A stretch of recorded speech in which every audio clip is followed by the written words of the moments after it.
Before memory, before history carved its first word into clay, there was a world the sea has since swallowed. It is said that once beyond the pillars of Heracles in a wide ocean that stretched to the horizon of thought, a civilization glowed like a second sun upon the earth. Its name was Atlantis. The story begins not in myth but in philosophy. Around 360 BCE, a man named Plato, student of Socrates, teacher of Aristotle, sat beneath the olive trees of the academy and wrote two dialogues, Timaeus and Critias. In them he did what no philosopher before him had dared. He claimed that the world we know was not the first, that once there existed a kingdom so advanced, so radiant in wisdom and power that even the gods grew envious of it. Plato called this kingdom Atlantis, a land larger than Libya and Asia combined, an empire that ruled beyond the sea and vanished in a single day and night of misfortune. He did not describe a myth. He gave coordinates. He named rivers, mountains, and gods. He quoted Egyptian priests who had told the tale to Solon, the Greek statesman centuries before him. Memories 9,000 years old. Scholars tried to dismiss it as allegory, a parable about moral decay. Yet Plato wrote with the calm precision of a historian, and the world has argued ever since. Was he recording truth or writing poetry that became mistaken for fact? Imagine it then. You wake in a room bathed in golden light. Outside your window, the sun rises over concentric rings of land and sea. White walls gleam. Crystal domes hum with a low, living tone. The air carries no smoke, no noise, only rhythm. You are in Atlantis, a city where science and soul are one. The houses here breathe. Built from orichalcum, a metal that burns like fire, they regulate their own warmth. Streets align with the stars. Towers rise not in competition but in harmony, tracing the geometry of constellations. Magnetic pods glide silently above the ground, moving on invisible rails of energy. Children walk to temples that are also schools, learning astronomy, geometry, and the language of dreams. Education here is not about memory. It is the awakening of potential. At the heart of the city stands the energy hall, its walls pulsing with violet light. Inside, giant quartz crystals draw power from the Earth's magnetic veins, feeding every home without smoke or wire. The people of Atlantis believe that vibration is the breath of creation. Sound is not noise, it is structure. Builders sing to the stone using harmonic resonance to lift blocks, to carve shapes, to heal fractures. Music and architecture are the same art. Medicine, too, is frequency. No scalpels, no pills.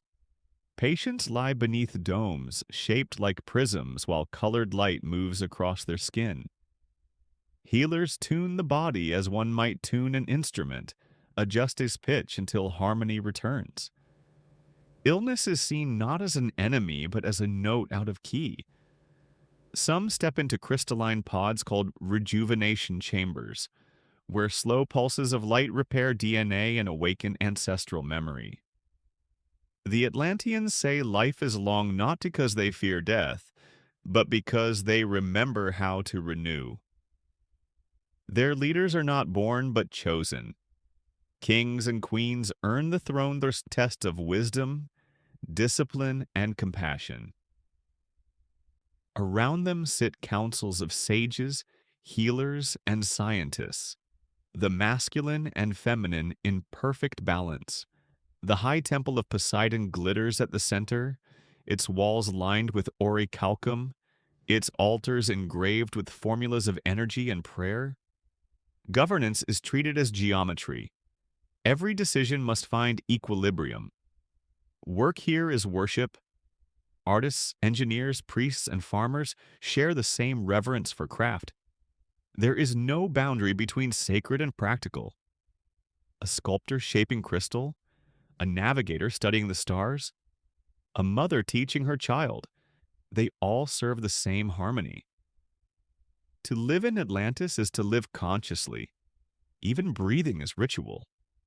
When their ships leave harbor, they follow not compasses, but constellations. Atlantean navigators read the sky like scripture, tracing currents of magnetism that lace the globe. Their fleets travel to far continents: Egypt, Mesoamerica, the Andes, the islands of the Pacific, trading knowledge more than goods. And so, scattered across the world, we find echoes: pyramids built to identical proportions, stone blocks cut with microscopic precision, myths of gods who came from the sea teaching writing, astronomy, and law. Thoth in Egypt, Quetzalcoatl in the Yucatan, Viracocha in the highlands of Peru. Perhaps these were not gods at all, but survivors. Yet every golden age carries its shadow.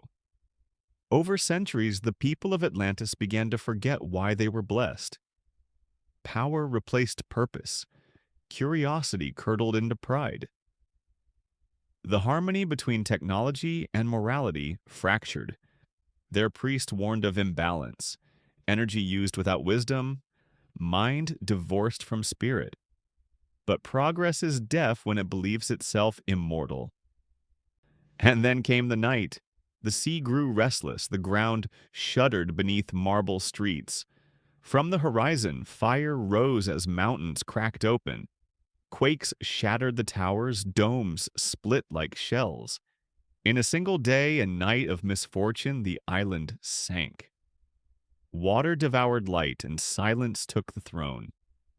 When dawn came, there was no Atlantis, only waves and a memory that would not drown. For millennia, the ocean has guarded its secret. Divers speak of stone steps descending into darkness near Bimini, of pyramids under Japanese waters at Yonaguni, of magnetic anomalies that map the shape of something vast beneath the Atlantic. Scientists call them coincidences. Poets call them proof. Each ruin is a question the sea forgot to bury completely. But perhaps Atlantis never vanished. Perhaps it moved inward into the human story itself. Every time a civilization rises, believing itself enlightened, and forgets its soul, the sea inside us remembers. The myth becomes a mirror, warning that knowledge without wisdom collapses under its own weight. Look around our own world. Cities glowing with artificial suns, machines that listen, towers scraping clouds. We have learned to harness energy, to bend matter, to speak across the planet, but we still struggle to live in harmony with the earth that sustains us. Plato's tale endures not because it promises paradise lost, but because it warns of balance forgotten.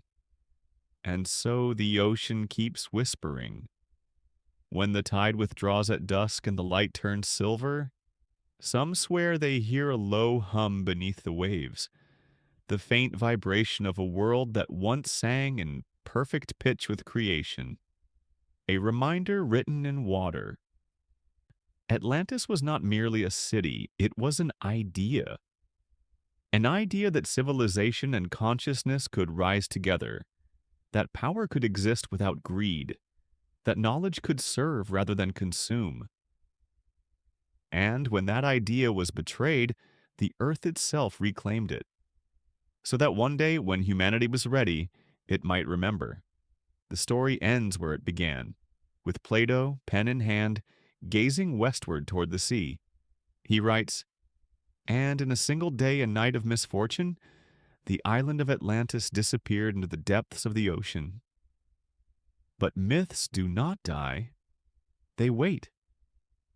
Somewhere beneath the waves, the stones of a lost city rest in darkness, still humming with a frequency older than memory. If you listen closely, you might hear it. the echo of a civilization that tried to reach heaven and drowned instead. Not destroyed, only sleeping, waiting for us to remember